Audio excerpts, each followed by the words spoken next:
Good evening, everybody, and welcome to our Pawpaw Cultivation program. This is a yearly program that we host each year at the Boone County Arboretum.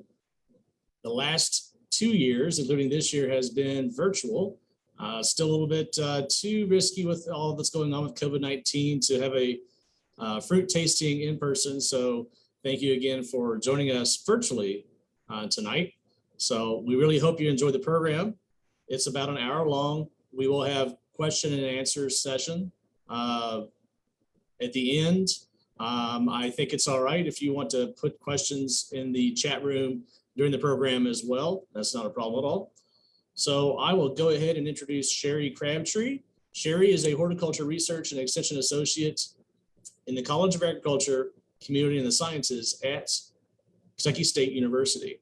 So she is our state pawpaw guru, expert, if you will, with Dr. Pomper there down at Kentucky State University. They do lots of great work with pawpaws. They have a fantastic orchard and they host lots of field days down there as well. So she will tell you all about that as well, I am quite sure. So without further ado, I will turn it over to Sheri and thank her again for helping us out once more. Great, thank you, Chris. Thank you for having me, and thank you everyone for coming tonight. I'll go ahead and turn on my screen sharing so you all can see my presentation. Again, thanks everybody for joining us virtually. I'm glad we're able to keep doing this virtually since it's still difficult to do in person. All right, I'm sharing my screen, so you should be able to see my PowerPoint presentation now. Like Chris said, my name's Sheri Crabtree. I am a horticulture research and extension associate at Kentucky State University in the land grant program. And we do horticulture research on a number of native fruit and nut crops, but mostly pawpaw. So we work a little bit with blackberry, persimmon, hazelnut, some other crops like that too, but we're probably 80–90% pawpaw. So I would like to tell you all about pawpaws. And like Chris said, I'll answer questions at the end. You can put them in the chat and I'll try to answer them as I go along, but sometimes it's kind of hard to open or see chat while you're sharing your screen. So if I don't get to them by the end, until the end, I'll get to them then. So I think, a lot of you may be familiar with pawpaws, a lot of you may not be. So what is a pawpaw? A pawpaw, the scientific name is Asimina triloba, and it's a member of the custard apple family, which is actually the only temperate member of that family. The rest of the family is all tropical and subtropical fruits. So fruits like custard apple from the name of the family, cherimoya, soursop, which you actually sometimes see in grocery stores in this area. Pawpaw is the only member of that family that can grow in regions, Kentucky, Ohio, places where we get freezing temperatures in the wintertime. So that's part of what makes pawpaw so unique. It's this tropical tasting, tropical appearing fruit tree that can grow where it gets cold, even up into Canada. So it's a fairly slow growing, medium-sized tree, has a pyramidal shape, has kind of a central pyramidal shape in full sun. The fruit are usually in clusters. Sometimes there's often single fruit per tree, but most of them are usually in clusters, usually 2 to 5 fruit, although I've seen 8 or 9 fruit in clusters before. And the fruit varies pretty widely, but the improved cultivars are usually about a ½ pound in size on average. So another common name for pawpaw is poor man's banana or Kentucky banana, Hoosier banana, just depending on where you're from. Partly due to the fact it's in these clusters, so it kind of looks like a fat banana, but it also has a flavor similar to banana. So pawpaws, again, they have kind of this tropical flavor and aroma, unique to pawpaw, but best described if you haven't tasted it before as a blend of mango and banana. And some different cultivars have different undertones of pineapple, coconut, caramel, vanilla, different flavors like that. So when they're ripe, the flesh is yellow to yellow-orange. Some of them are really light yellow, almost white. Some are pretty dark orange, but kind of in this yellow-orange color range. And the texture is soft, kind of like a ripe avocado. Some are very soft, almost like a custard texture or pudding-like texture. They're very nutritious, high in vitamins, minerals, and antioxidants.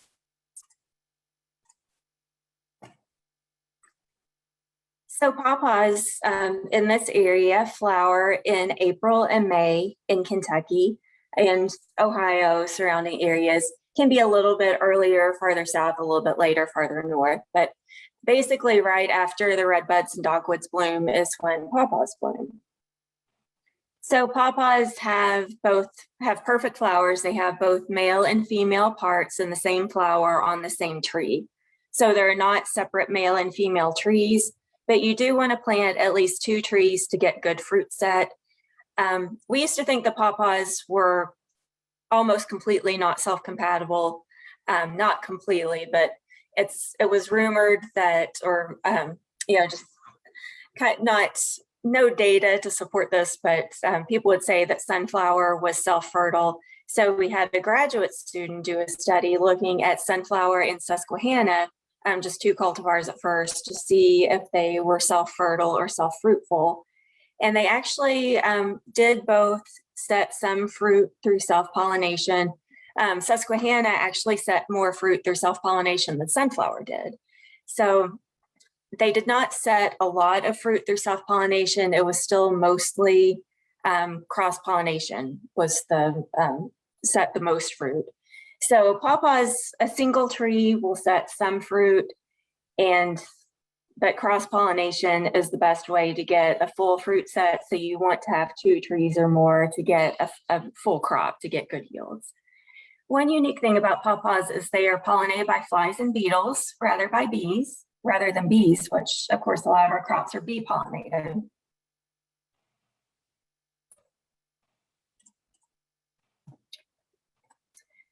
So pawpaws are a nice component in landscaping also. They have this really nice golden yellow fall color, and they also attract the zebra swallowtail butterfly that you see in the lower right of the screen. Pawpaw is actually the exclusive host plant for the zebra swallowtail. So a lot of people that plant butterfly gardens will plant pawpaw trees to attract this butterfly, because pawpaw is the only plant that the larva of the zebra swallowtail will feed on. Also has nice flowers. It's these kind of maroon colored bell-shaped flowers, which are pretty in close pictures like that. I will say they're not super showy on the tree. It's not like a crabapple that is like a super showy flowering plant. But when you look at the flowers, they do have a nice appearance. They do not smell bad. A lot of people think they smell bad. It's even been reported in the literature some, since they attract flies for pollination. They really, to me at least, they don't really have any scent at all. You don't smell them when you walk around in our orchards. If you get your nose like right in a flower, they have a little bit of a musky aroma. So pawpaw is native to much of the eastern United States. So from northern Florida up into southern Michigan, southern New York, even southern Ontario, Canada, pawpaw can be found in the wild. It does have a chilling hour requirement, which we have another graduate student is working on that project now. It's been reported to be around 400 chill hours, which means it can grow in the southern US except for the very most deep south. So South Florida, South Texas, right on the Gulf Coast, may not get enough chill hours in the wintertime for pawpaw. And it is hardy to about 25 below Fahrenheit. So it can be grown into the northern US to about zone 5, zone 4B is kind of borderline. So being a native plant, excuse me, there's a lot of history with pawpaw trees. The first written record was 1541. Hernando de Soto, who was a Spanish explorer, found that Native Americans, excuse me, were growing and eating pawpaws in the Mississippi River Valley. And a lot of the spread of pawpaw fruits, especially outside the main native range, like up into New York, is probably due to Native Americans spreading the seed, planting seed at their settlements. Lewis and Clark, who were early American explorers, recorded in their journal they were returning from exploring to Oregon. And on their return trip, they were in Missouri and ran out of food. And they were able to forage for wild pawpaw fruit. So they record in their journal, Pawpaws actually saved Lewis and Clark from starvation. A lot of our founding fathers, Washington, Thomas Jefferson, were Pawpaw fans. Daniel Boone, Mark Twain, there's records of them also being fans of the pawpaw fruit. So lots of American history there. And being a native plant, you do find pawpaws growing out in the wild. They're usually in the understory of hardwood forests, usually along rivers and creeks are their main habitat. So they'll form these large patches that are mostly by root suckers. So you'll see, can be a huge patch, looks like hundreds of trees, or it is hundreds of trees, but they are often all from one root system or mostly from one root system. So a lot of times you do not see a lot of fruit in these wild patches. And that's one reason. Remember, they need to cross-pollinate to get good fruit set and high yields. So if all the trees in that patch are all from one root system, they're all identical genetically. And so they can't cross-pollinate with each other. But also being in the shade, even though they're naturally found in the shade, they produce more fruit, generally in full sun, just because they get more energy from sunlight in order to produce fruit. And there may not be a lot of pollinators, those flies and beetles, around in the wild patches. So if you have a wild pawpaw patch and you want to maximize fruit set in those patches, one, you can thin it out, select the strongest trees and cut them so they're about 8 feet apart so they have enough room to grow and get enough resources from the soil. And also prune or clear out surrounding trees that are shading the patch to let more light in. So there's a little bit more sunlight to make them productive. And clear out any weeds, competing underbrush. A lot of times you see bush honeysuckle is a bad weed in this area that kind of will occupy the same niche as pawpaw. Clear out anything like that. And excuse me, for cross-pollination, you can bring in seedlings from other sources. So, get a seedling from another place, from a nursery, from a seed you started yourself, or you can plant grafted trees or graft trees in that wild patch to increase genetic diversity and enable cross-pollination in the patch. So again, you can graft the wild trees if the fruit is poor quality. You can get scion wood from improved cultivars to graft the wild trees. A lot of people ask about transplanting root suckers, and that is a little bit difficult because they're often kind of connected to the mother tree, kind of have like a runner root. You can, if they're not too big, if they're only 2 or 3 feet tall would be the biggest I would try to transplant, cut around it with a shovel and leave it in the ground for another year. And then the next spring, dig it and transplant it. And that will give it a little bit more of a chance to develop more of a root system of its own. So some of the history of pawpaw is kind of a domestic crop. Way back 1916, over 100 years ago, 105 years ago, there was a best pawpaw contest sponsored by the American Genetics Association. And they predicted with intelligent breeding, there would be a commercial pawpaw industry in the US. So we know that, it's grown, but for the most part, a large commercial pawpaw industry nationwide did not develop. You're not going to find pawpaws at Kroger and Meijer and Publix and grocery stores like that. And the main reason for that is the rapid perishability of the fruit. When pawpaw fruit are ripe, has a very short shelf life, so it's hard to store it for a long time or ship long distances. So in 1988, the Pawpaw Foundation was founded. KSU, we began our pawpaw research program in 1990. The Ohio Pawpaw Festival began in 1999. And North American Pawpaw Growers Association began first as the Ohio Pawpaw Growers Association in 2000. So around that time, around the 90s, late 90s especially, there has been a lot of growing interest in the pawpaw. So the main goals of our program at KSU are preserving and evaluating genetic diversity. We will go out to wild patches or ask for volunteers to send us material from wild patches, from trees that you find that are special, that are worth propagating or worth preserving. We do breeding to develop improved cultivars, orchard management recommendations for growers, and we assist everyone, whether it's backyard growers or commercial producers in pawpaw production. So if you have questions about your pawpaw trees, you know, what variety to choose that would do well in your area, you see a disease, what is it? You can contact us and we will help. We've also done some work developing, looking at post-harvest storage methods and value-added products. So if you want to plant your own pawpaw trees, whether you want to plant an orchard or just a couple of trees in your backyard, the first thing you want to do is choose a good site for your trees. With any fruit trees, not just pawpaw, but this applies to apple and peach too, you want to have good air drainage. So really the ideal site is kind of high on a hillside where the cold air is going to flow down. Low-lying areas are usually frost pockets because cold air is denser than warm air. So the cold air will pull in low-lying areas and you're going to be more prone to frost and freeze damage in the spring. Pawpaws like a deep, fertile, well-drained soil with a lot of organic matter, slightly acid to neutral pH. They're pretty low maintenance. The main things, especially when they're young, are weed control. They don't like to compete with a lot of grass and weeds growing right up around the tree that take a lot of the water and nutrients away from the tree. And you can do that. You can use mulch around your trees, wood chip mulch, straw mulch. You can use mechanical cultivation, which could be on a small scale, just pulling the weeds or hoeing around the tree.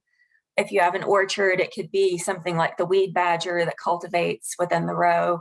You can use glyphosate on pawpaw trees. Just make sure you don't spray root suckers where it would be taken up into the tree. And irrigation is the other most important thing, especially for young trees. You want at least an inch of rain or an inch of rain per week. And if you're not getting that, you want to water to supplement that. We use drip irrigation in the orchards. Of course, if you just have a few trees, just go out and hand water. And your county extension office can help you with soil tests before planting to see if the pH is suitable and if you're deficient in any nutrients that you want to amend before planting. And again, pawpaws will grow in the shade and they'll produce some fruit in the shade, but generally the best yields are obtained in full sun. And the exception of that is in the deep south. Pawpaws do a little bit better in part shade or like in the Southwest or Colorado or places that are more arid that are drier and have kind of stronger sun, then they benefit from part shade. The recommended spacing is 8 to 10 feet between trees. You don't want to go farther than 30 feet apart or pollination will suffer. And when we plant them in rows and orchards, we generally go 18 to 20 feet apart between rows. And we still recommend spring planting. The reason being, it's not the pawpaw roots do not grow in the wintertime. A lot of trees, the roots will grow in the wintertime and get established. Pawpaws being kind of a more southern type tree, it's thought that the roots do not grow in the wintertime. And so planting in fall, they would just sit there. They might have some transplant shock and then just sit there over the winter and be more prone to root rot. And so we recommend spring planting, but we have been looking at fall planting. We've done kind of a mini trial on fall planting. And actually the fall planted trees did really well. And we had 100% survival with the fall planted trees, and the early spring planted trees, we had lower survival with the trees planted in summer in June because, you know, it's hot then, starting to get dry, and they're going through some transplant shock. So it looks like fall planting may be good with pawpaw, but we're going to get a couple more years data on that to be sure. So for pruning, you don't have to do a lot of pruning with pawpaw trees. It partly depends on your personal preference, just what you want your trees to look like. We did a study looking at pruning to a central leader, which is how apple trees are pruned basically, versus minimal pruning, which was essentially no pruning unless the branches were broken or rubbing against each other or something where they need to be removed. So you can see in both photos on the left is the tree pruned to a central leader. the tree on the right is minimal pruning. So you see how much bushier the minimally pruned tree was, and you get those low branches. So basically what we found with central leader pruning, the trees were stronger, didn't get as many broken limbs in windstorms. They were a lot easier to harvest from. You can just see the fruit better and reach it better. We thought that the fruit might get sunburned, being exposed to the sun more, but that was not a problem. The only drawbacks really were they were a little bit slower to come into production the first few years of production. The central leader prune trees had fewer fruit just because you're removing some of the wood that would have fruit on it.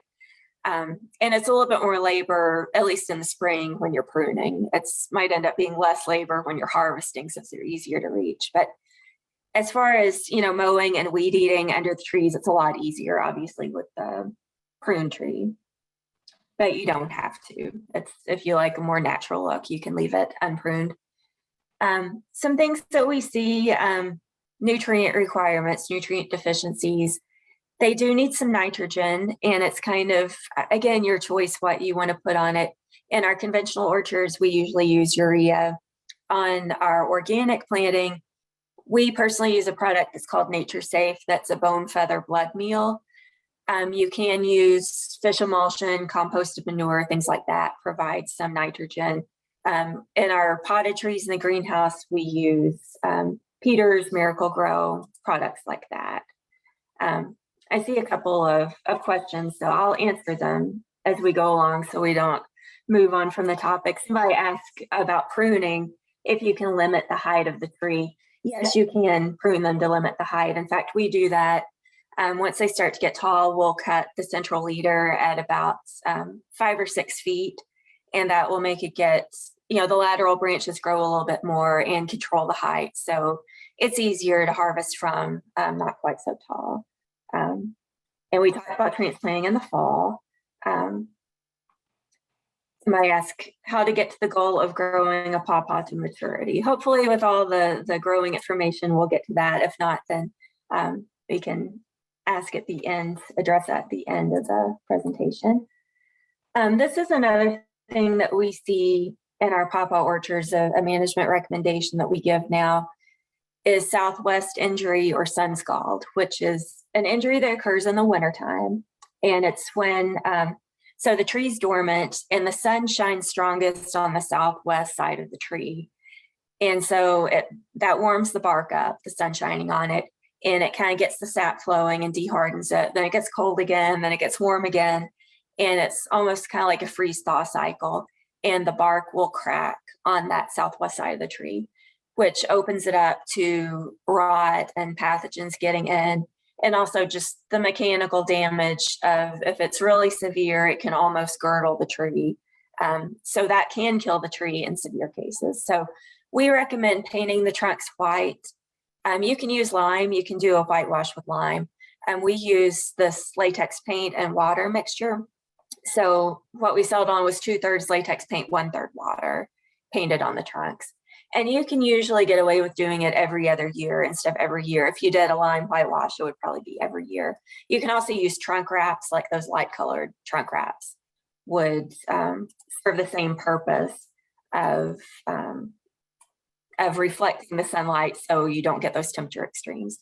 The best time of year to prune, going back to pruning, is in the spring. I should have said that. So early spring, February or March, depending on your location. So basically after the coldest part of winter is over, but before the trees start growing and start leafing out, is the best time to prune pawpaws or pretty much any fruit trees.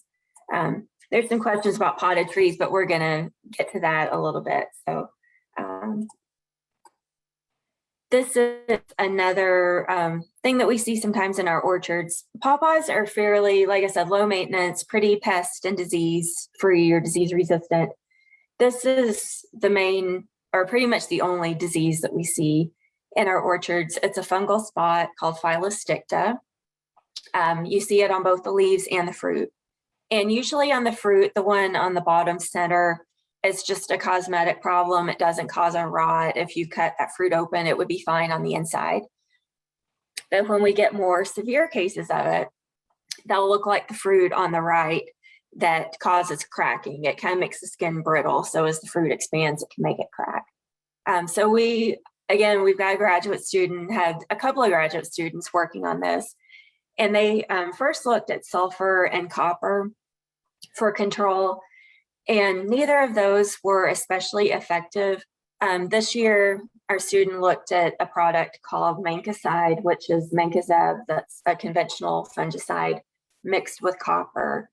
And she's not finished collecting her data, but so far it looks promising. And sulfur and copper, again, they were a little bit effective on the leaves, but it wasn't great control. And there are some cultivars that are more resistant. For example, Susquehanna tends to have less fruit spot than sunflower.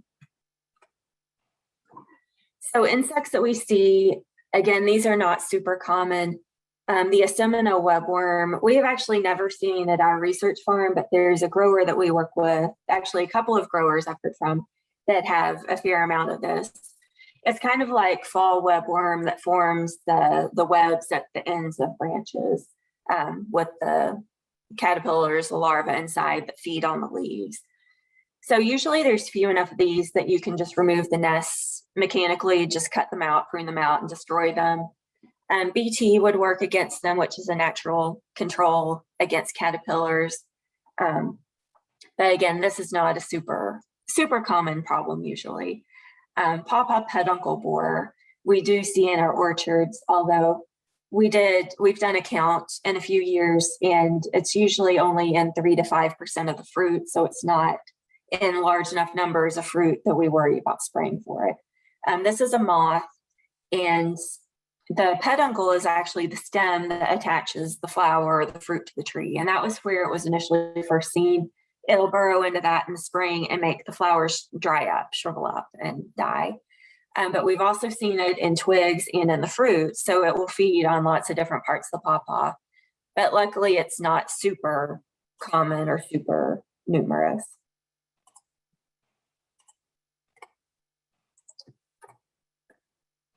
A couple of things that we see very infrequently, the Papasphinx, we've only seen a couple of times, but wanted to include, because it's kind of an interesting looking, a sphinx moth looks a lot like the tobacco or tomato hornworm. And Japanese beetles will feed on pawpaws a little bit. It's not their preferred food source, so we don't see a lot of damage from Japanese beetles, usually just a few at the very top of the tree. It's not something that they prefer.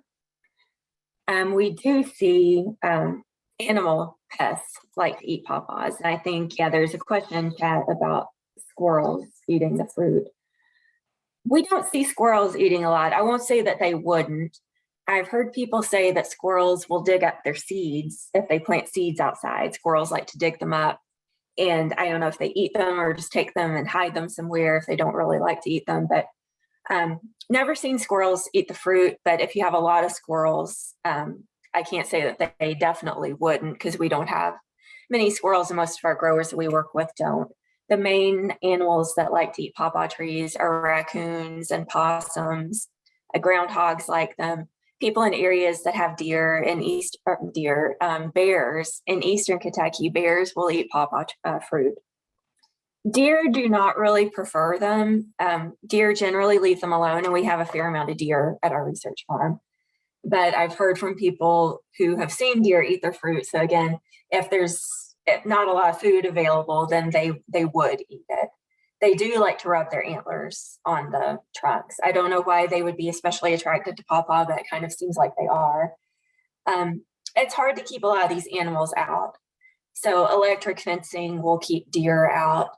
It's hard to keep raccoons and possums out with electric fencing. So probably the best way is just to beat the animals to the fruit. And we'll talk about this a little bit with harvest. You can hand harvest the fruit when they're just beginning to ripen and hopefully beat the animals to it. But fencing, other than that, is really your best bet for animal deterrence. Yeah, chipmunks will probably dig up the seeds too. Squirrels and chipmunks both would dig up seeds planted outside. So I know some people put like chicken wire on top of seeds and pots planted outside to keep them out. So if you want to grow pawpaws yourself, you can start them from seed. And the seed does require stratification, which basically kind of mimics what it would get in the wild in the wintertime. So you have your fruit, take the seed out of the fruit and clean it. One, it needs to stay moist, so they need to go into something like damp peat moss to keep them from drying out. And they need at least 100 days of cold stratification. So store them in damp peat moss in a plastic bag in the refrigerator to get that cold stratification. You don't want to store them in the freezer. A lot of people ask, how do they survive in the wild then? And probably the answer to that is, well, one, I think a lot of them probably do end up dying in the wild. There's not usually a ton of seeds that germinate in the woods. They're mostly root suckers, but they do survive in the wild. And it's just because it doesn't get as cold in the wild or cold outside for as long as it does in the freezer. So your freezer is at extremely cold temperatures 24/7. In the wild, you would get, just into the single digits, and it would be for a few hours at night. So there's probably some threshold of a temperature that they will be killed at, or a length of time that they would be killed at. So anyway, don't store them in the freezer, long story short, but some of them may survive outside in the wild. So you can plant them directly in the ground if you want. They're a little bit slower growing, and again, animals can dig them up, planting them directly outside. So a lot of nurseries start them in containers. They do have a taproot, so they need a deep pot. The ones that we use are 14 inches deep. And they are not true to type from seed. So if you save a seed from a pawpaw that you like, they're not going to be identical to the parent. They're going to be a cross of the two parents, which could be a good thing. If they're from two good parents, then the seedling is likely to have good fruit. If they're from a wild tree or a tree that doesn't have very good fruit, it's going to be similar to the parent, even though it's not identical to the parent. So good parents, you're probably going to get good fruit. A tree that has small fruit and seeds or bitter flavor, a lot of seeds, bitter flavor, probably get a lower quality seedling from that. So save your seed from good quality fruit if possible. And they take a while to produce fruit from seed. So it takes about 7 or 8 years for trees to get large enough to produce fruit from seed. So if you do want to propagate a pawpaw true to type, if you have a tree that you really love the fruit on it and you want to have more trees of that are identical to that, how do you do that? Through clonal propagation, which unfortunately is a little bit difficult with pawpaw. They won't root from stem cuttings or most layering methods like air layering. So the way that we do this is by grafting and budding, which we'll talk a little bit about. There are a couple of questions about seeds I'll get to before we move out of seeds. Storing seeds in a fridge in a bag with moist soil. No, we close the Ziploc bag. So it doesn't need to be open to air. It doesn't need like air circulation. So yeah, in a Ziploc bag with something damp, moist soil, or even just wrapped in a damp paper towel, and then close the bag, and that'll help keep the moisture in. Somebody says they just throw their seeds or throw their rotten fruit outside with the seeds in it, and that they do get quite a few seeds. So yeah, some of them will survive winter temperatures. It's just not super reliable always. So grafting, if you're not familiar with grafting, it's basically connecting two plant parts together so that they grow together as one tree. So you have your rootstock, which is what you graft onto, and with pawpaw, it would just be a pawpaw seedling, any pawpaw seedling.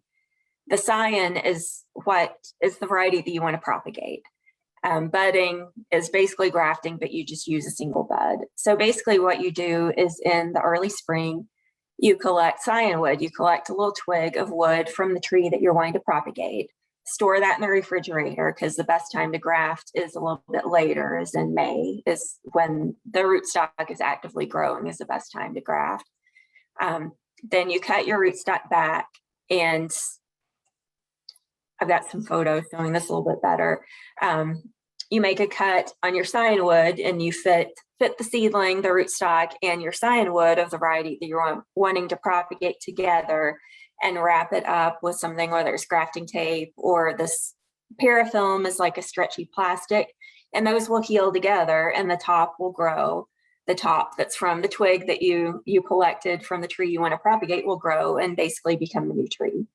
So you can do this with small trees in pots or with trees in the fields or in the woods. And chip budding works well. That's where you cut just a single bud. Whip and tongue, that's kind of a slanted cut with a flap, almost like a Z-shaped cut, or a grafting tool, which you see on the lower left. And this is good if you don't have a lot of experience grafting. It makes kind of this V-shaped cut for you. You don't have to worry about being good with a knife and making the cut perfectly. And those just fit together like puzzle pieces, and you wrap them up and they grow together. If you have larger, older trees, you can, what's called top working, you can cut it down to a stump and graft it using what's called bark inlay grafting. And these will usually take 3 to 4 years to produce fruit. Going back to seeds, might ask if they can be in the refrigerator over a year. Yes, they can. They can be stored for 2 years before you'll see much drop in germination.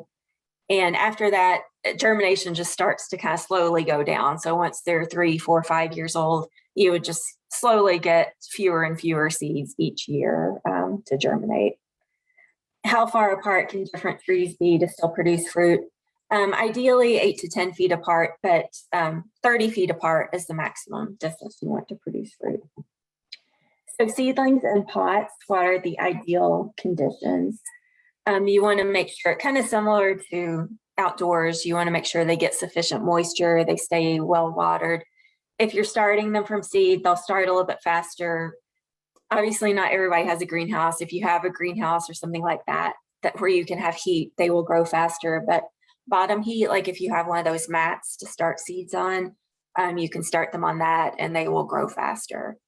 One thing I should have said, we talked about growing in the sun versus shade. Small seedlings do need shade when they're young. So for the seedlings that you're starting in pots, you want to keep them shaded for about the first 2 years until they're at least 1.5 feet tall, and then they can be in more sun at that point. All right, so some pawpaw cultivars. Again, pawpaws are not true to type from seed. Seedlings have maybe shouldn't say poor quality, they just have variable quality. With the seedling, you don't know what you're going to get. It may be good or it may not be good. So if you want a known variety, basically, then you would want a cultivar, just like there's Honeycrisp apples, and you know exactly what you're going to get with a Honeycrisp apple. If you want something that's true to the parent, then you need a grafted cultivar. Some recommended pawpaw cultivars are some that we've bred that are really good: KFU Atwood, KFU Benson, and KFUChapelle. Pretty much all of Neil Peterson's selections are good. If you've heard of Peterson pawpaws, Susquehanna, Potomac, Wabash, Shenandoah. I should probably add Tallahatchie to that list. Those are some of his best cultivars. And some older varieties that do really well in this area are Sunflower, Overleaf, and NC1.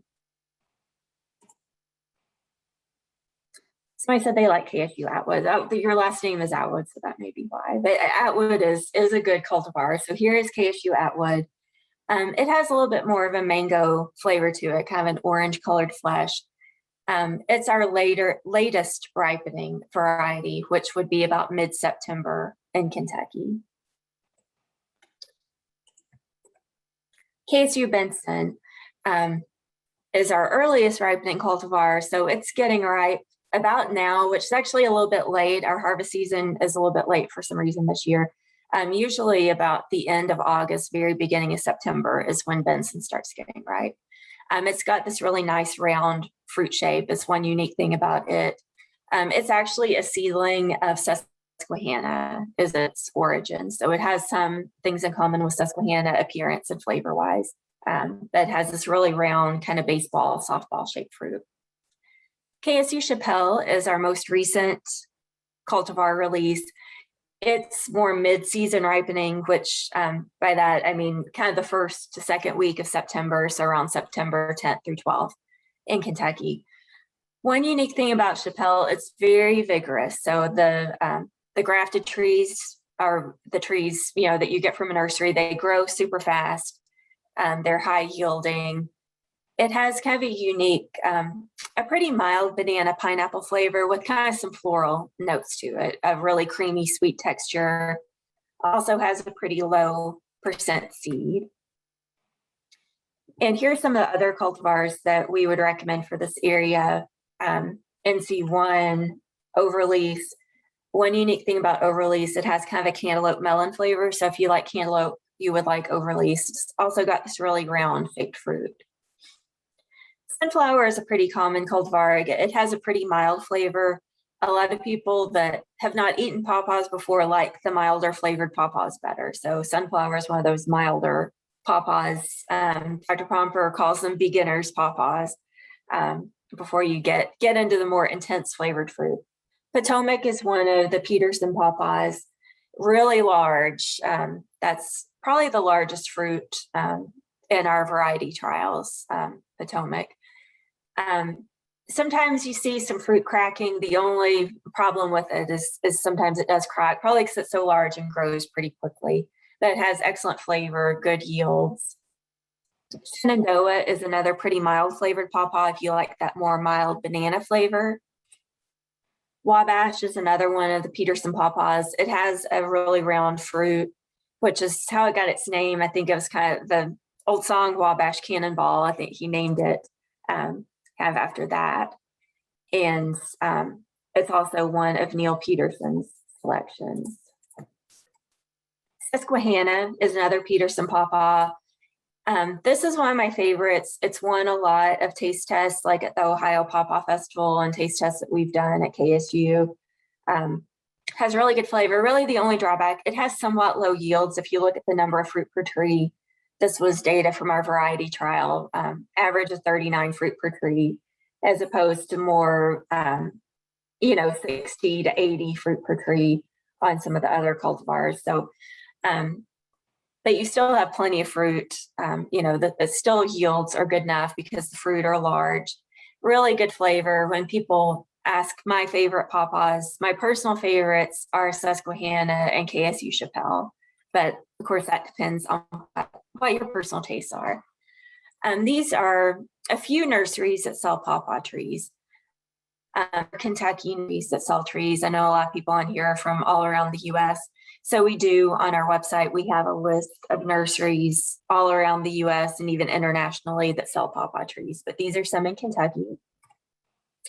And again, we're doing breeding to try to develop improved cultivars. We've got over 1,000 seedlings that we've put out that we're going to evaluate over the next few years, but it's kind of a long-term thing. You have to see if the seedling has good fruit. So these are seedlings that we put out that are from crosses that we've made of parents. We're looking for disease-resistant varieties, early ripening varieties, of course, good flavor and high yields. So need to wait for the seedlings to come into production. Then if the seedlings are good, that's not enough data to release them right away. You have to have them in replicated trials. So then we would graft multiple trees of those and have them in trials in different locations and see if they continue to produce good fruit. And then we'll see if they're good enough to name and release. But there's some that are pretty far along that hopefully will be released in the next couple of years. They'll always have that KSU name on them. So anytime you see KSU in front of a name, you'll know it's a cultivar that was developed at KSU. And yes, thank you for reminding me, Chris. I meant to say that on the nursery slide. The Boone County Arboretum plant sale, for those of you that are in this area, they're going to have several vendors with pawpaw trees. So that's September 18th. He put the information in chat. Somebody asked about fruit thinning. We did a study on fruit thinning.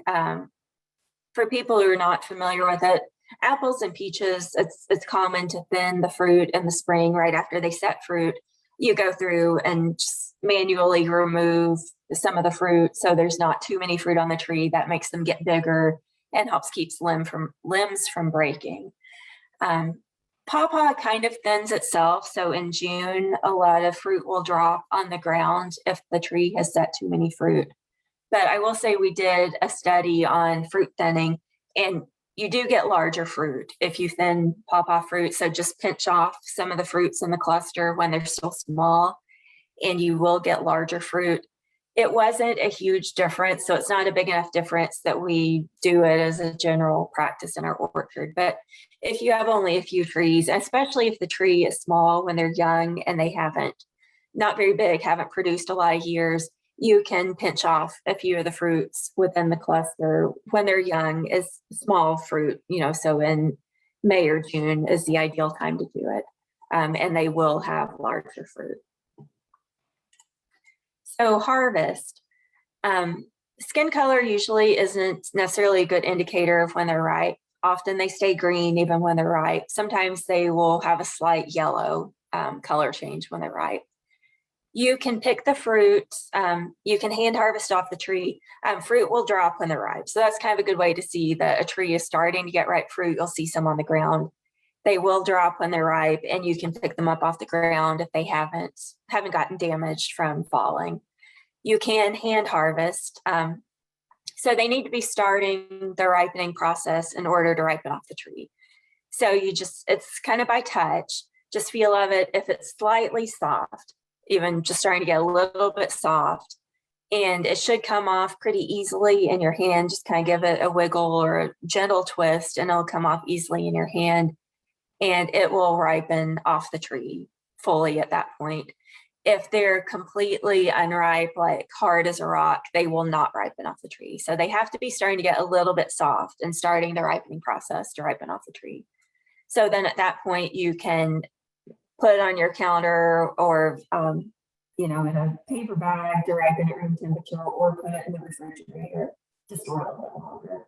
And they do bruise easily. So again, when the fruit drops, sometimes they'll bruise. You don't want to stack them too deep in a box or they can get bruised, or, picking baskets. Harvest is over kind of extended period on pawpaw trees. So a single tree will be harvesting for about 3 weeks from that tree. So in Kentucky, usually late August through late September is the harvest season. And I'll be a little bit earlier, farther south, and later, farther north. Okay, so when you have your fruit, again, when they're fully ripe, they don't last very long. So they only have a shelf life of 2 or 3 days at room temperature. So they need to be used pretty quickly. And again, like we talked about on the harvest slide, to extend that, you can pick them when they're just starting to get soft, put them in the refrigerator, and then bring them out as you need them and let them keep ripening at room temperature. Freezing is the best way to store pawpaws long term. Again, they bruise easily. A lot of times the bruised areas are bitter. So if a fruit is extremely bruised, you probably don't want to use that for eating or processing. You want to look out for, remember the pawpaw peduncle borer we saw earlier. If you see any of that brown frass coming out of the fruit, there's a larva in the fruit, so you want to watch out for that. We sometimes see this red or pink discoloration, which is kind of just internal bruising or heat damage inside, but you want to cut that away or remove it and not eat it or process it. The skin is bitter, so we don't eat the skin. The seeds are not edible. They're large, they're about the size of a lima bean and hard, so you're not going to accidentally eat one. They do have alkaloid compounds in the seeds that will make you nauseous or make you sick to your stomach. So you don't want to, if you're making a milkshake, accidentally get a seed in the blender would be bad. So actually, not that you want to swallow them, but I think it's the kind of thing, if you swallow it intact, so like when animals eat the fruit and swallow it, it just passes through. It's when the seed is ground up or chewed up that it would make you sick. So don't accidentally eat any pawpaw seeds. You're not gonna accidentally swallow one when you're eating anyway, because they're so big. So if you're freezing, if you just have a fairly small amount of fruit to process, we used to use either a colander, which is what's in the picture, or a mesh bag that's actually meant for laundry. It's like a delicate's laundry bag. So you cut the fruit in half, scoop out the insides with a spoon, and put it either in the colander, push it through with a spoon, or into one of those mesh bags and squeeze it through by hand, is how we used to do small amounts of it. This is kind of the next step up for home processing. If you have a fair amount of fruit, or you may already have something like this if you make salsa or jam or things like that. This is a type of food mill. The brand that we've used is Roma, but there's Victorinox and Squeezo and several brands that are the same type of device. This device, it comes with the grape spiral is the red part. That removes the seeds, but obviously grape seeds are a lot smaller than pawpaw seeds, so you have to modify this to use it with pawpaw. You have to cut the last two spirals, either cut or file the last two spirals off to the point where it's big enough for the pawpaw seeds to pass through. And the pumpkin squash screen, which is the middle size screen, is the best screen to use with this. So you still need to remove the peel. So we still have the same step of cutting the fruit in half, scoop out the insides, but it goes in this hopper at the top. There's a crank that you turn and you kind of push it down with a plunger that moves it through, and the pulp gets pushed through that screen and the spiral removes the seed. So the pulp comes out one side, the seed comes out the other side. You can see in this photo, there's a fair amount of pulp that sticks to the seed. So we usually would run it through 2 or 3 times to get as much of that off as possible. This is kind of the next step up. This is a more commercial piece of equipment that we bought. It's actually a juicer, but it works well for pawpaw. And it's kind of the same principle as the last food mill that we saw. It has paddles inside and a screen that it gets pushed through. So again, we still have to remove the peel ourselves. There's not a good mechanized way to remove the peel.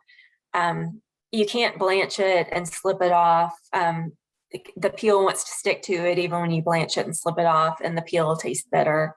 So unfortunately, we're still kind of working on a more mechanized way to peel it. But so cut the fruit in half, scoop out the insides. It goes through the top of this machine. You turn it on, the paddles push it through that screen. But you can see how much cleaner the pawpaw seed are from this device than from the last food mill. Again, this is a more commercial piece of equipment. So unless you're a commercial orchard or you're a distillery or a winery or a place that's processing a lot of pawpaw fruit, you probably would not. This is, I would say it's about $4,000. It's, a commercial piece of equipment. But I will say we have the fruit and vegetable mobile processing unit is another unit. It's basically a commercial kitchen at KSU trailer that you can rent. And we do have one of these on that unit. So if you have a lot of pawpaw trees, and you're wanting to sell pulp or make jam out of it, you can get in touch with me and I can connect you to the person who manages that unit. So we do have one of these available that people can rent time in that unit and use if you're wanting to sell products. So larger fruit that have a better fruit to seed ratio are better for easier processing. It's hard when you have small fruit, or even if it's not small, if it's kind of narrow, if it's long and narrow, it's got a lot of seeds in relation to the fruit and you don't get as much pulp out of it. You can store this. We just put it in freezer bags and store it in the freezer for up to 2 years. We don't add lemon juice or citric acid or anything to it to keep it from browning, but it will brown if you open it and it's exposed to air when it's thawing, or if it gets too warm when it's thawing, it will oxidize kind of like apples do. So you can use these in ice cream, baked goods. We'll get into that a little bit in a minute. This is nutritional information on pawpaw. And basically it's pretty similar to bananas. It has pretty high in protein and good fats, monounsaturated fats compared to most other fruits. Higher in minerals than most of the other fruits that they were compared to. Very close to banana and potassium content, and bananas are kind of known for being high in potassium. So they're high in lots of vitamins, minerals, antioxidants. So where can you buy pawpaw fruit, or if you have fruit to sell, where can you sell pawpaw fruit? Generally, mostly due to the short shelf life, it's hard to ship. And also most of our growers tend to be small scale. The main places you will see pawpaw fruit for sale are at farmers markets. So check your local farmers markets. Right now is when they're getting ripe. So this weekend or the next couple of weekends is a good time to look for them. There are other local produce markets. So Good Foods Co-op in Lexington, Rainbow Blossom in Louisville. There's a vendor at Findlay Market in Cincinnati that sells pawpaw fruit. So a lot of these kind of smaller markets in addition to farmers markets. There are a few places that do, or a couple of places that do online mail order sales, which generally is more expensive because they are difficult to ship. So value-added products, either the frozen pulp or products that you make out of pawpaw, is the best market for year-round sales of pawpaw fruit or pawpaw products.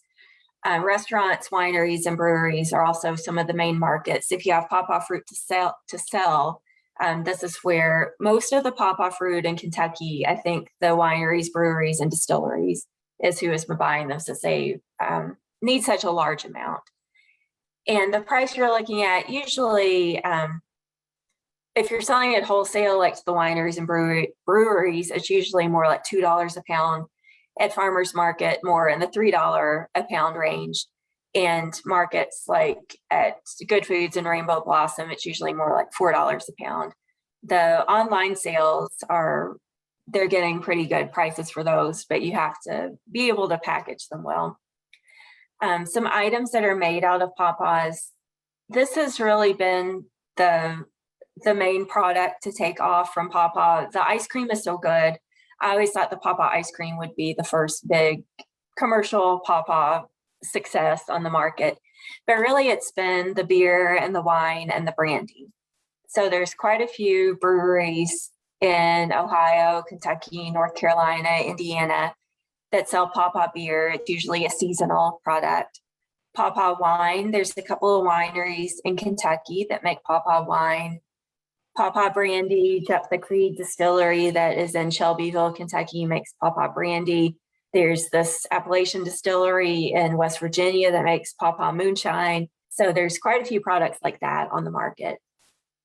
Baked goods, basically anything you make with banana, you can substitute pawpaw. So banana bread, muffins, things like that, you can substitute equal parts pawpaw. Since the fruit has this creamy texture, it's good in things like custard and creme brulee that have a more creamy texture to them. It kind of lends itself to products like that.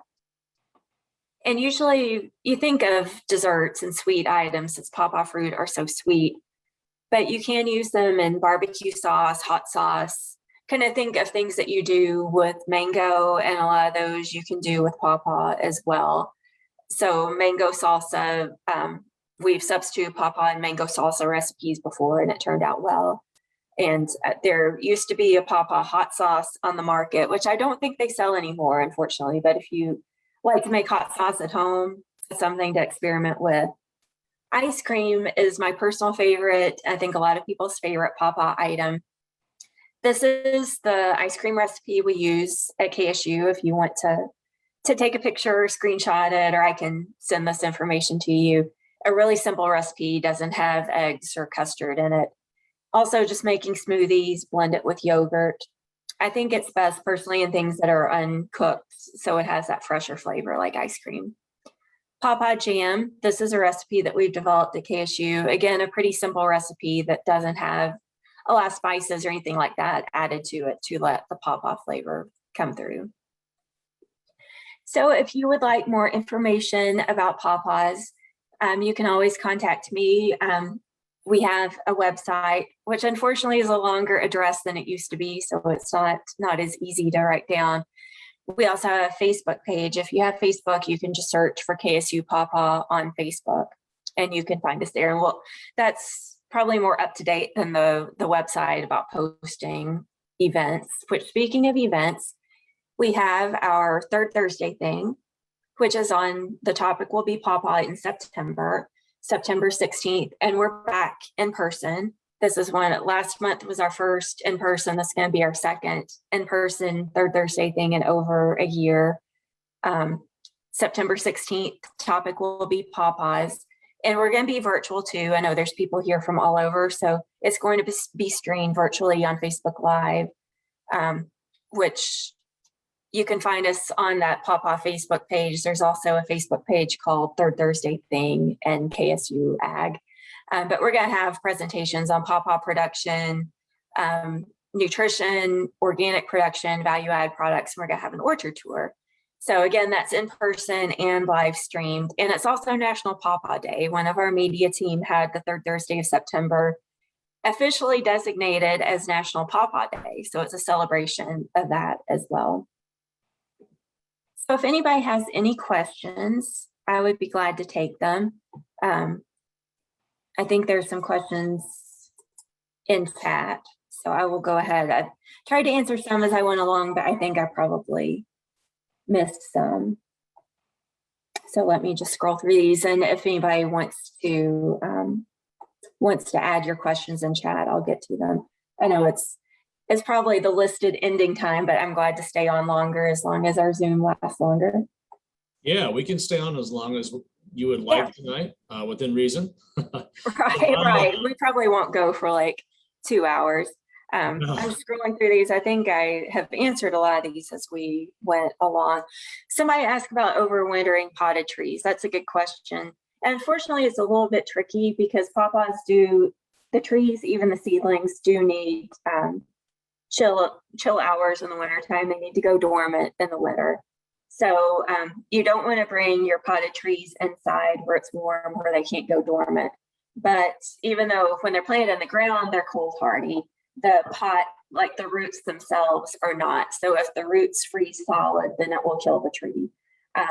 So you basically want to overwinter your potted trees somewhere that is cool, but not much below freezing. So an unheated garage or root cellar or shed, somewhere like that, is the ideal place to overwinter potted trees. You can bury them outside. We used to just put straw around potted trees and cover them with a tarp outside, or you can actually dig a hole and bury them in the ground outside. Basically, you just want to protect the roots from freezing, is how you overwinter them. Someone asked, how is the research conducted? How's the program structured and students become involved at the graduate level? So basically, if students at KSU, whether they're undergraduate students, can do research projects too, graduate students do more research.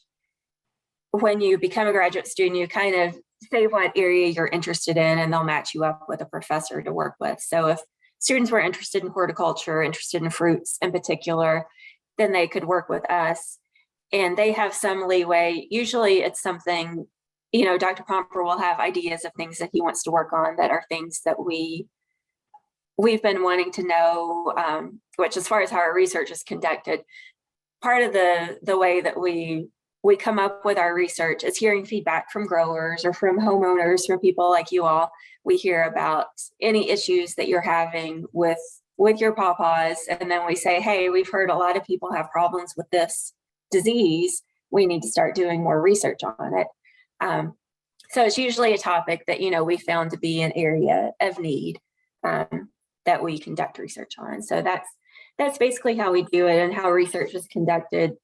That could get kind of in depth, but basically it's just multiple years. You have to have a large number of trees, collect data for multiple years, so you get enough data, and it's not just a one-off thing. If you see one tree in 1 year that does something, that's not necessarily how it's going to be every year. So you need a lot of replicate trees and a lot of years of data. So that's kind of the gist of how the research goes. Seeds, somebody asked if you should wash them with a water bleach solution. Yes, we do.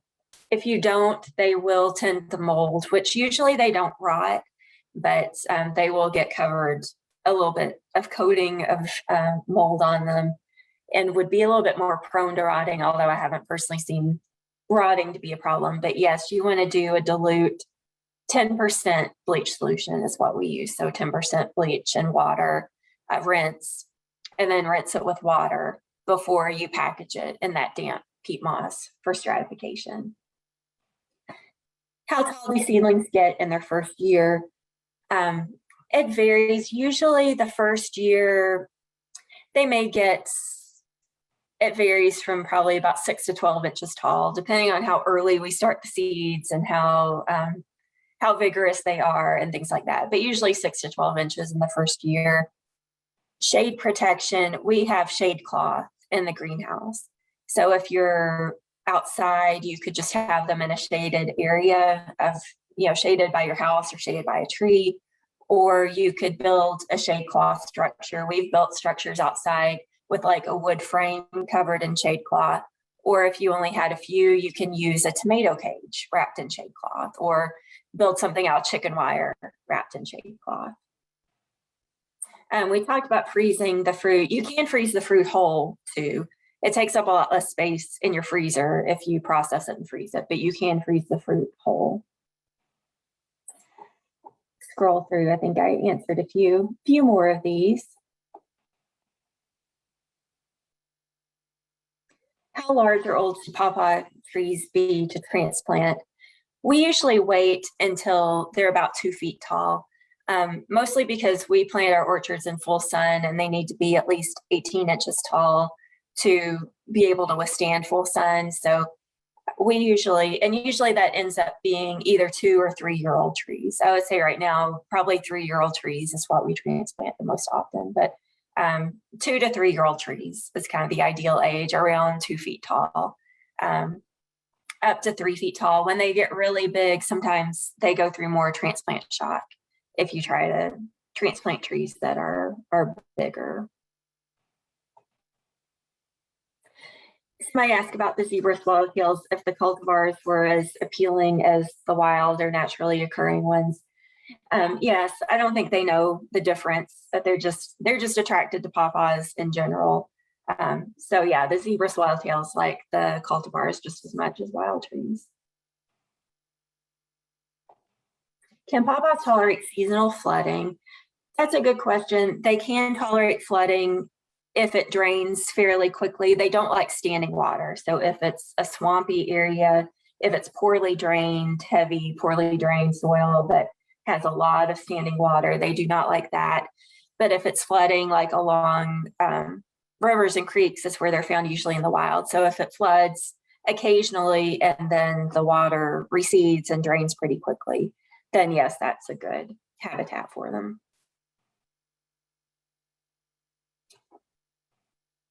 Scrolling through, the slides, will the slides be available to download? I'd be glad to send you a copy of them. I know Chris was recording this, so the recording will be available, but I'd also be glad to send you a copy of this. Any opinion on Pennsylvania Golden and Mango varieties? Those are pretty good. I would kind of have them on the next tier. We had our recommended varieties, and those are pretty good. They both have some pros and cons. They both have kind of soft fruit. So I would say they may not store and keep as well as some. They're a little bit more prone to bruising.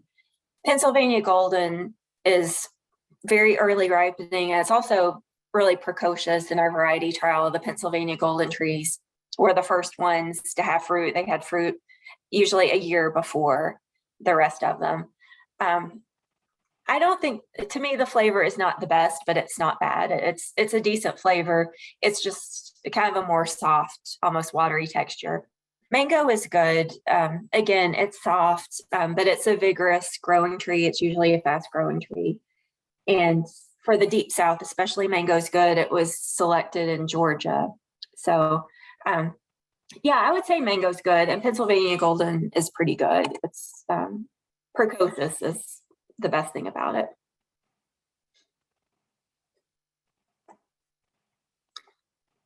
Let's see. I think most of these, we do not sell seeds or trees ourselves. Again, we have a nursery list on our website that that has a list of places that sells trees. We used to have a program where we gave away pawpaw seeds. And hopefully next spring we'll begin that again, but we didn't have any crop last year. We had a freeze last spring that wiped out our whole crop. So we don't have any seeds right now. So next spring we may give away, and it's limited amount. So it's 10 seeds per person, and there's a limit to how many people per month can request them. But next spring we may have pawpaw seeds again. What temperature is best for bottom heat? It was around I want to say it was about 80 Fahrenheit. To be honest, I would have to go back and look at the paper, but it was around 80 Fahrenheit. Someone asked if I could review about digging up suckers. Basically, if we haven't tested this, this is based on what other people have said, kind of anecdotal, but to cut around the root sucker with a shovel, kind of cut into the ground around the root sucker. And that if there's kind of a runner attaching it to the mother plant and it doesn't have a lot of roots of its own, that will kind of sever that, but you leave it there for another year, and that gives it a chance to develop more of its own root system, and then dig it the next spring and transplant it. Would be how I would recommend to dig up root suckers. And the smaller, the better. If it's a 5-foot tall tree, you probably cannot dig enough to transplant it. And that's another thing, if you don't get a lot of roots with it when you're transplanting them, you can prune the top to kind of bring it into balance with the roots.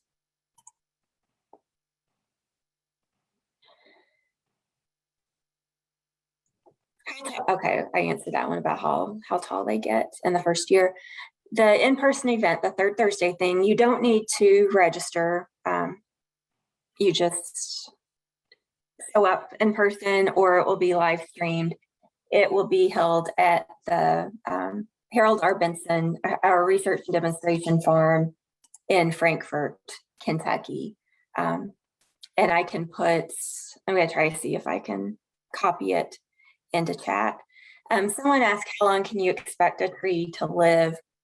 It varies a lot based on your site and the location.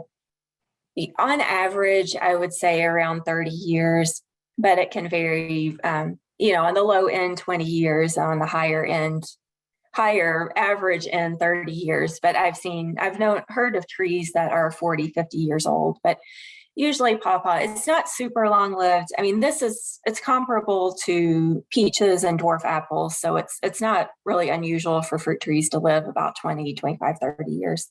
But it's not an oak tree that's going to live 200 years. In the wild, they kind of just constantly regenerate themselves through sending up these root suckers. So that's kind of how they survive in the wild. They just keep coming up with new root suckers. We do have recipes on our website. So I said they have pawpaw trees with peanut-shaped fruit. What type is it? It's probably a seedling, which would mean it's not named. It's just, an unnamed, common pawpaw seedling. They do sometimes have peanut-shaped fruit. It's mostly just due to how the seeds are inside.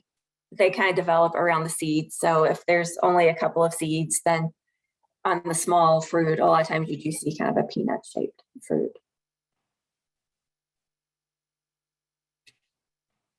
We talked a little bit about the earliest and latest time pawpaws come into harvest, what varieties are earliest and latest.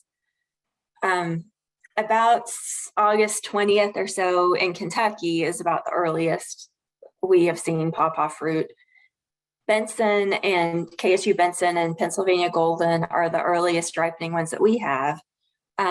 England's Orchard Nursery has one called Summer Delight that he says gets ripe, I think, even in early August. We haven't had it in our trials to compare it to the others, to see how it compares to the others. But Summer Delight would be early also, but we don't have it in trial.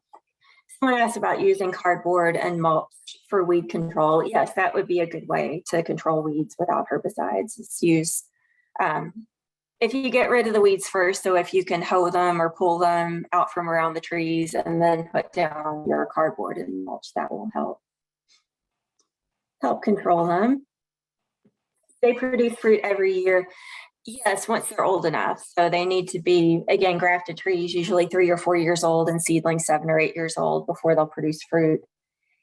They produce fruit every year unless they get frozen by, if you have a late spring freeze, it can kill the flowers and developing fruit. They're a little bit prone to biennial bearing, which is basically where they'll have a big crop one year and a small crop the next year, but not as much as apples and some nut trees that are really bad about it.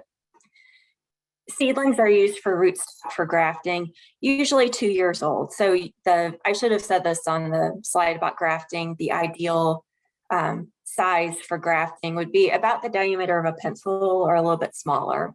So usually about 2-year-old seedlings is what we graft onto. In the wild, how far does one tree send out saplings or root suckers? I don't know if I have like an exact number. They can send them out pretty far. I mean, they're these patches in the woods that can be hundreds of trees. I'm trying to think in my mind how far it would be, probably at least 50, 100 feet across can be all one patch, but they a single tree would not them out that far, but they kind of keep proliferating and spreading out.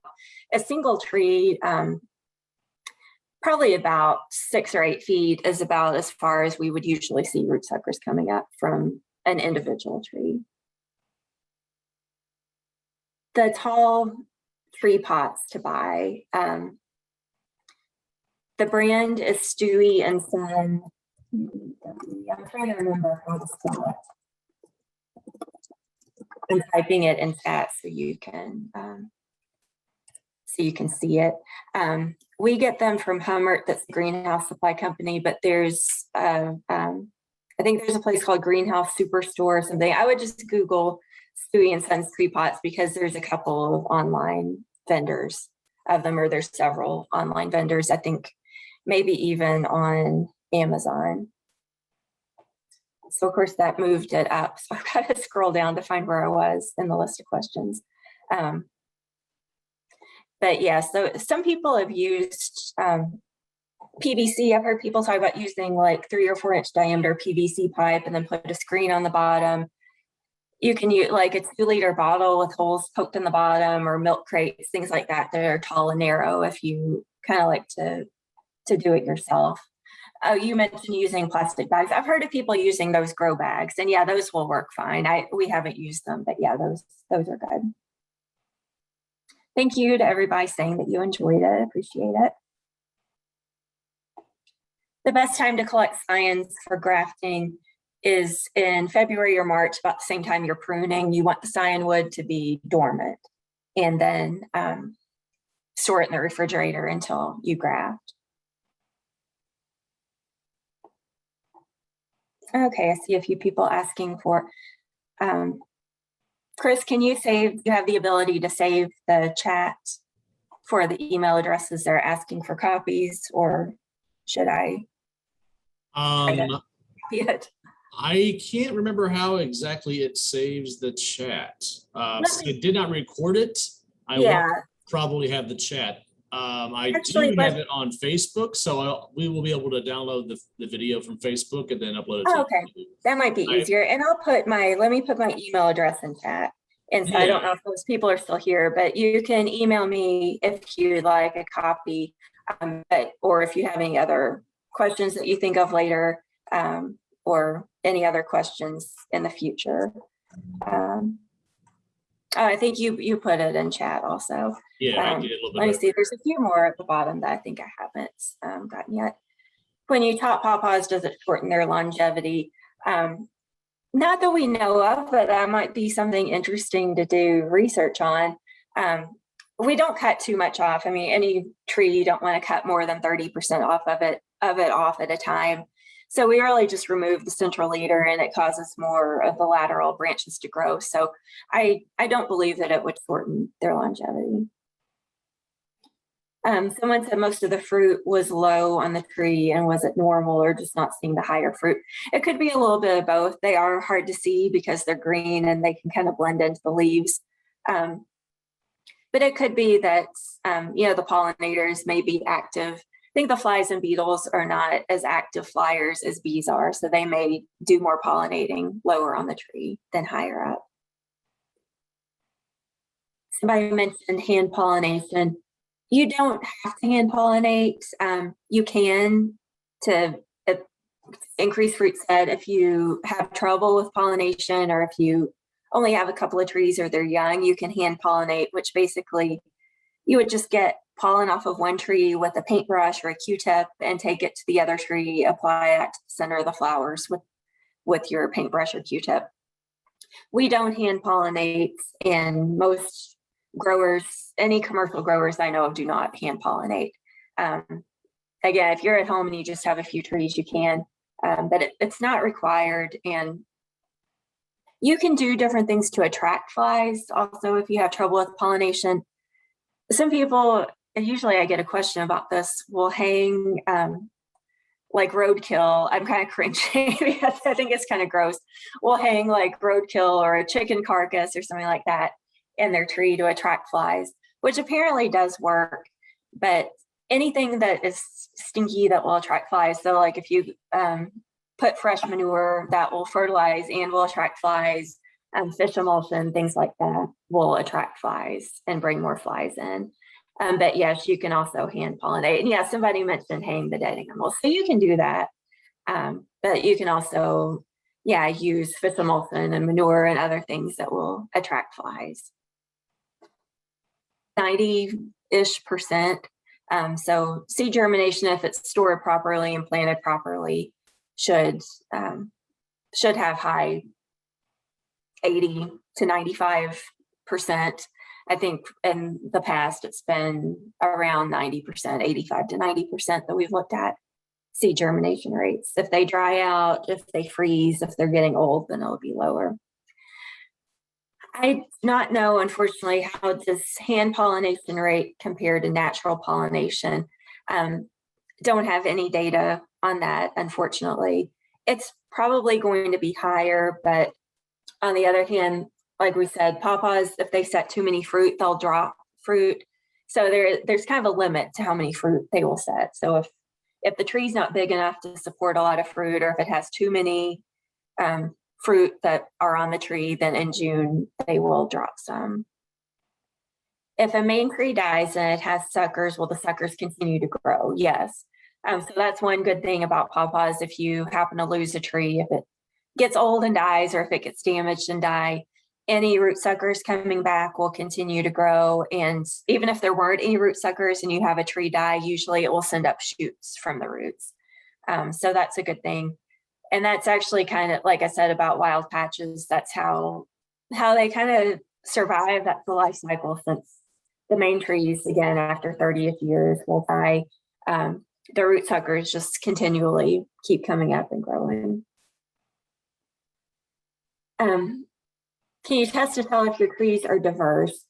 I mean, not really test them easily. We would do like DNA fingerprinting, but that's not something, when we've looked at genetic diversity in wild pawpaw patches, we do DNA fingerprinting, but that's not something that a homeowner would really do. You can kind of tell by, some of them will look a little bit different. The leaf shape will be a little different. The fruit will look a little different. If you have two trees from different sources, if they're any two seedlings, then they're genetically different from each other.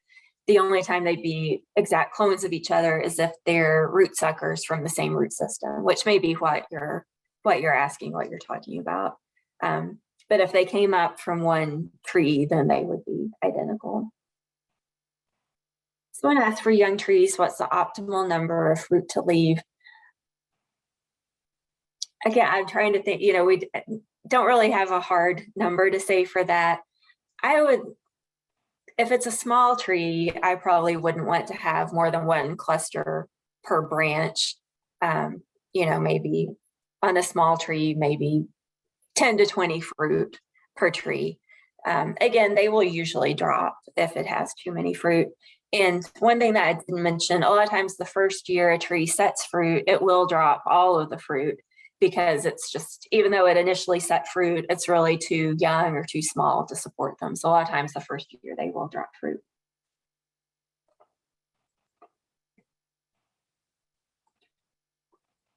Okay, thank you. Some people were talking about how to save chat. But why does the pulp gel back together like gelatin in the refrigerator? It has, there's some natural pectin in the pulp. So we do, when we make the jam, we still add additional pectin, but there is some pectin that will make it thicken up. And yeah, thank you for sharing the email address. And yes, this is a good point. Somebody said if it's grafted, root suckers won't be true to the previous fruit. And yeah, that's correct. So the root suckers, if you have a grafted tree, the root suckers are going to be the root stock, the seedling root stock, instead of what the scion was. So yes, if you have a grafted tree that dies, what comes up from the roots is going to be the root stock instead of your original variety. We do have, that's a good point, and we probably should. We do have two of the KFU original varieties on their own roots. Benson and Chapelle. That tree unfortunately died last year. I think it would have been 30 years old this year, and it died last year. And yes, so we could dig up root cuttings or suckers from those to propagate them. It's hard to propagate large numbers through those, but yes, it would be good to have a few more on their own roots. My pawpaw seeds have a little piece that looks like a small root. Should be removed as part of cleaning seeds. That is kind of a little thing that attaches the seed to the inside of the fruit, kind of that little sac inside of the fruit. And yeah, I mean, it should be removed. You don't have to. It won't be a problem if you don't, but it would just kind of rot and break down. If you don't, it's not an important part of the seed. So you can remove that. I think I actually got to the bottom of the questions. There are a few that I skipped if I thought I covered it, because I thought you might have typed it and then I covered it in the presentation. So if there's anything I didn't answer that you still want to know, then go ahead and type it in chat. And feel free again to send me, I'll type it again because I think it may have gotten, there is my email address if anybody has any questions later that you think of, because I think it might have moved up a little bit. And I was going to get the link to Third Thursday thing. Let's see. Sorry, I'm doing a little Google search. So if anybody wants to join us virtually for the Third Thursday thing, which is next Thursday, the 16th, then you can join us virtually. Okay, I think I've got the link. Sheri, if you can email that to me, I always send out an email back to everyone that registered for this program. We had 500 people register today, and I think about 165 actually made it on.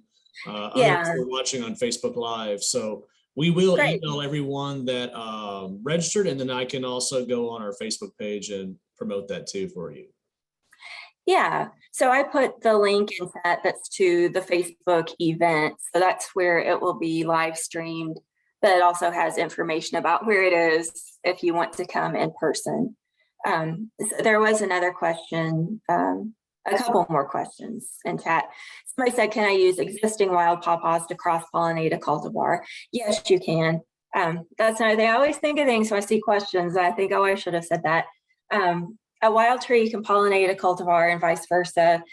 Basically, any two genetically different trees can pollinate each other. So a seedling, any two seedlings can pollinate each other, a seedling and a cultivar, or two different cultivars. The only thing that couldn't cross-pollinate would be two cultivars that were the same variety. So two KFU Atwood trees are identical to each other and could not pollinate each other.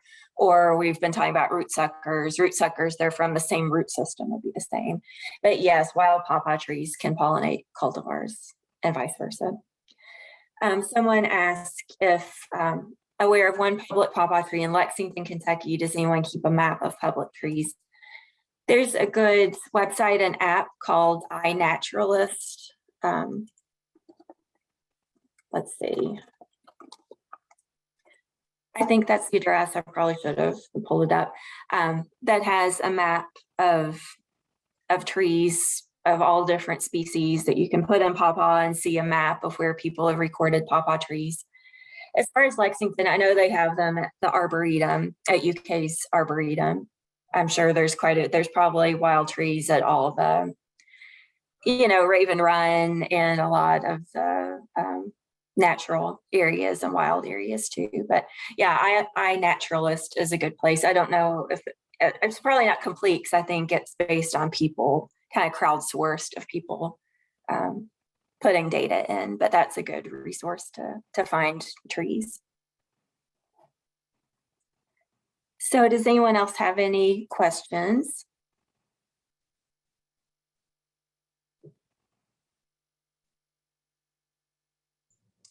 I think we may be good. I'm going to go ahead and save the chat. Okay. There it is, save chat. Thank you, everyone. And thank you, Sheri, so much for coming on tonight and teaching us all about how to grow and use pawpaws. You're welcome. Thank you, everyone, for coming, and thanks for sticking till the end. We had a lot of questions, so went a little bit over, but I'm always glad to answer everyone's questions. Thank you all from all over. I know we had places all over the Eastern United States. I saw someone from Kansas. I know we had people from California, so thank you all and enjoy growing pawpaws, and probably time for dinner for a lot of us. So everyone have a good evening. Thank you very much. Thank you.